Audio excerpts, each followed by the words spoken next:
السلام علیکم ورحمۃ اللہ وبرکاتہ۔ نحمدہ ونصلی علی رسولہ الکریم، اما بعد۔ مسئلہ نمبر 1، جس شخص کو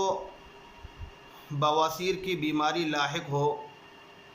ایسے شخص کے لیے رمضان کے روزوں کا کیا حکم ہے؟ جواب: بواسیر کی بیماری ایسی بیماری ہے کہ جس کے اندر پاخانے کے راستے پر چھوٹے چھوٹے مسے نکل آتے ہیں۔ بعض مرتبہ یہ مسے پاخانے کے راستے سے کچھ دوری پر ہوتے ہیں اور بعض مرتبہ بالکل پاخانے کے راستے کے منہ پر ہی نکل آتے ہیں، جس کی بنا پر مریض کو بے انتہا تکلیف ہوتی ہے۔ کھڑے ہونے کی شکل میں یہ مسے اندر کی طرف جاتے ہیں اور بیٹھنے کی شکل میں یہ مسے باہر کی طرف نکل آتے ہیں۔ اب اگر ایسا شخص جس کو بواسیر کی بیماری کا مرض لاحق ہو اور وہ رمضان کے روزے رکھتا ہے، جس کی بنا پر مسوں کے اندر سے خون جاری ہونے لگتا ہے یا بیماری کی وجہ سے یہ مسے پھولنے لگتے ہیں، جس کی بنا پر تکلیف بڑھ جاتی ہے، عام طور پر خون رسنے لگتا ہے اور صحت بھی زیادہ خراب ہونے کا اندیشہ پیدا ہو جاتا ہے، تو ایسے شخص کے لیے ضروری ہے، ایسے شخص کے لیے اجازت ہے کہ وہ رمضان کے روزے نہ رکھے، لیکن اس کے اوپر ہر روزے کے بدلے فدیے کا ادا کرنا لازم قرار دیا جائے گا۔ یعنی اس کو ہر ایک روزے کے بدلے تقریباً 2.25 کلو گیہوں یا اس کی قیمت کا ادا کرنا ضروری ہوگا۔ پھر جب بعد میں اس مریض کو اس بواسیر کی بیماری سے صحت حاصل ہو جائے، تندرست ہو جائے، تو اب اس کے اوپر ان روزوں کی قضا کرنا ضروری ہوگا، اور جو فدیہ ہر روزے کے بدلے میں ادا کیا جا چکا ہے وہ فدیہ باطل قرار دیا جائے گا۔ وَإِنْ خَافَ زِيَادَةَ الْعِلَّةِ وَإِمْتِدَادَهُ عَلَيْهِ الْقَضَاءُ وَهُوَ يُفْدِئُ وَلَوْ قَدَرَ عَلَى الصِّيَامِ بعد ما فدا بطل حکم الفدائی حتی یجب علیہ القضاء۔ تاتار خانیہ کی عبارت ہے، تقریباً شاید 383 صفحہ نمبر پر موجود ہے کہ اگر کسی شخص کو، روزے دار کو، اپنی بیماری کے بڑھنے کا یا اس کے لمبا ہو جانے کا خوف ہے تو اس کو رخصت دی جائے گی اور اس کے اوپر قضا لازم ہوگی اور وہ فدیے کو ادا کرے گا۔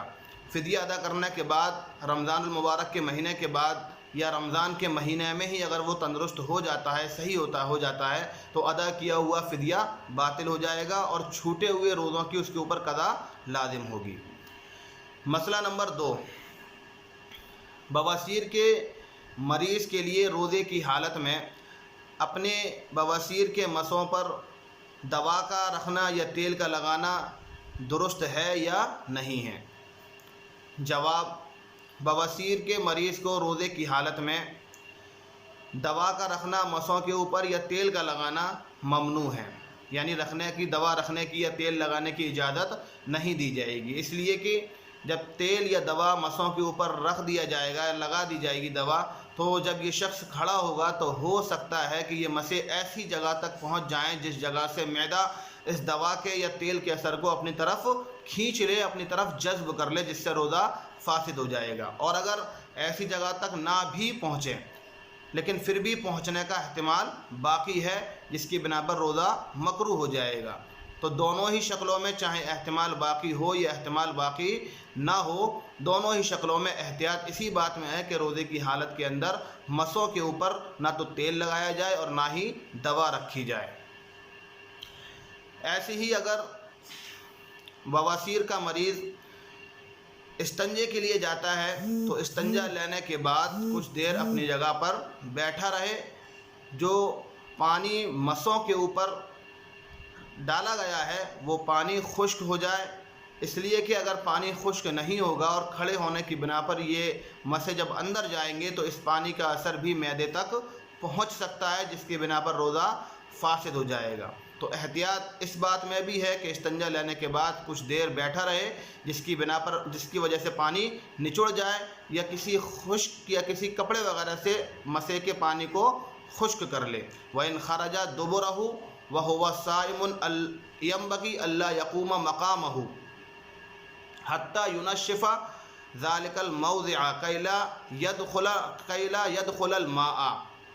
یہ فتاوی عالمگیری کی عبارت ہے کہ اگر کوئی شخص روزہ دار استنجے کے لیے جائے اور جب مسے اس کی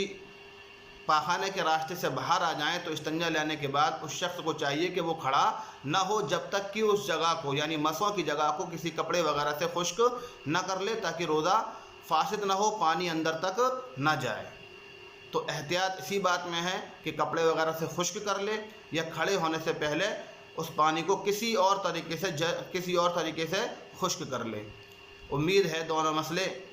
سمجھ آ گئے ہوں گے. اگر پھر بھی کسی کے سمجھ نہ آئے ہو تو وہ کمنٹ باکس میں کمنٹ کر کے معلوم کر سکتا ہے. اللہ تعالیٰ صحیح طریقے پر عمل کرنے کی توفیق عطا فرمائے. السلام علیکم ورحمۃ اللہ وبرکاتہ.